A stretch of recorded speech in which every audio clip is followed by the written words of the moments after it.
Salut et bienvenue sur la chaîne Monde Noir.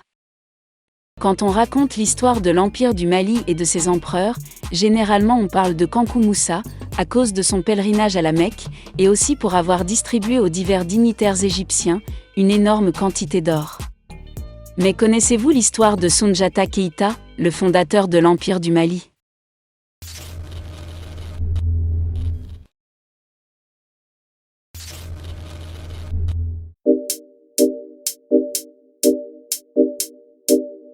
Soundiata Keïta. Également connu sous le nom de Sogolon Diatta Keïta, il est né le 20 août 1190 à Niani dans le royaume du Mandin. Soundiata était le seul rescapé des 12 fils du roi du petit royaume mandin du Mali, tué par Soumoro Kanté, souverain du Sosso. Ce dernier laissa uniquement la vie sauve au petit Soundiata car celui-ci était paralytique, donc ne lui inspirant aucune crainte ou inquiétude. Le jour de ses 7 ans, le jeune Soundiata, ne pouvant plus d'être la risée de la cour, plia une barre de fer pour en faire un arc et acquit une force étonnante.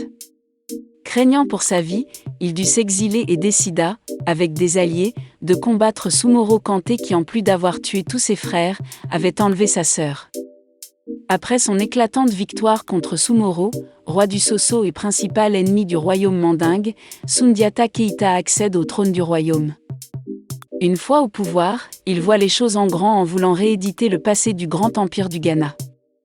Pour cela, il réunit tous les chefs des royaumes voisins dans le but de constituer l'Empire du Mali qui allait être le deuxième État fédéral de l'Afrique occidentale en plein Moyen-Âge.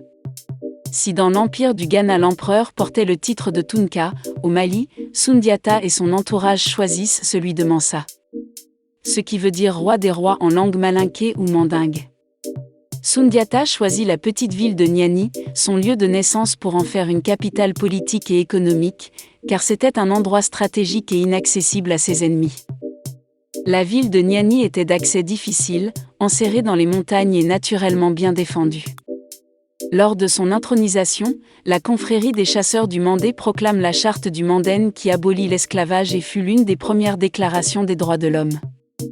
Après avoir vaincu le roi du Sosso et consulté ses alliés, les rois des différents petits royaumes voisins et obtenu leur accord pour aller vers la création d'un État fort et centralisé, Soundiata se lance à la conquête de la savane et du Sahel ouest africain.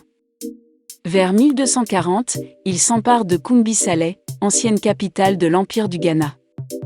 Après avoir réussi à prendre cette ville et intégrer les restes du Ghana dans son territoire grandissant, Soundiata était persuadé que son pouvoir ne s'exercerait pas sur le seul royaume du Mandingue, mais bien au-delà.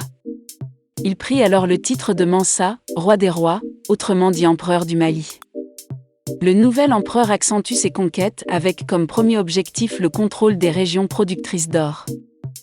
Il envoie ainsi ses lieutenants conquérir le Bambouk, première région aurifère de l'ancien empire du Ghana.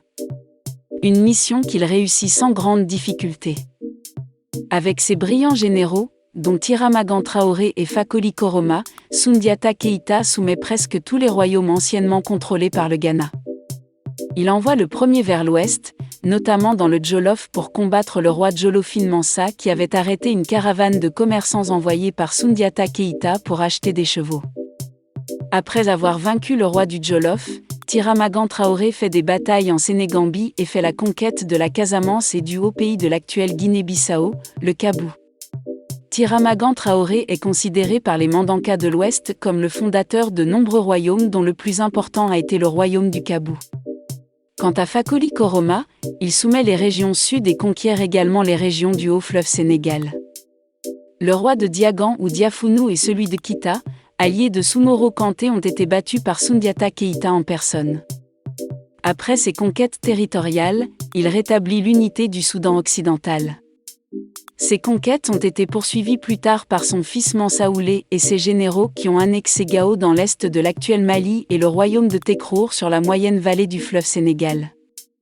En plus d'être un homme courageux, un stratège, un fédérateur qui a réussi à convaincre les royaumes voisins de la nécessité de s'unir, Soundiata Keïta est aussi présenté comme un grand administrateur qui a développé le commerce, l'exploitation de l'or et des cultures nouvelles.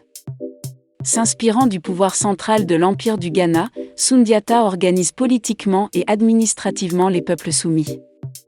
Il forme une solide armée bien structurée. Les chefs de ces armées étaient installés comme gouverneurs de province. À la tête de chaque province, il y avait un gouverneur. Au XIVe siècle, à son apogée, l'Empire comptait 12 provinces. Même s'il a conquis et fait la guerre à certains rois voisins pour lui permettre de créer un vaste empire fort, Sundiata n'est pas décrit par la tradition orale ni les sources écrites comme un tyran, ou un roi cruel comme Sumuro Kanté. Au contraire, il est présenté comme un homme sage, tolérant et qui met en avant la coexistence pacifique entre ses citoyens et ses voisins, mais aussi entre les adeptes des différentes religions, à savoir les pratiquants des religions ancestrales africaines et ceux qui étaient convertis à la nouvelle religion l'islam qui ne cessait de se répandre dans les régions du Sahel et de la savane ouest africaine. Le roi lion Sundiata a eu 3 fils qui lui ont succédé dont Mansa Oulé Keïta, dit le roi rouge, Wati Keïta et Khalifa Keïta. Finalement, après plusieurs années de règne, Sundiata Keïta meurt en 1255 laissant à ses successeurs l'un des empires les plus brillants et prospères que l'Afrique occidentale ait connu. Il reste de loin le plus connu des empereurs du Mali à l'exception peut-être de Mansa Moussa devenu célèbre par son fameux pèlerinage à la Mecque. Merci d'avoir regardé la vidéo. Pensez surtout à laisser un like, à commenter et aussi à partager. Au revoir.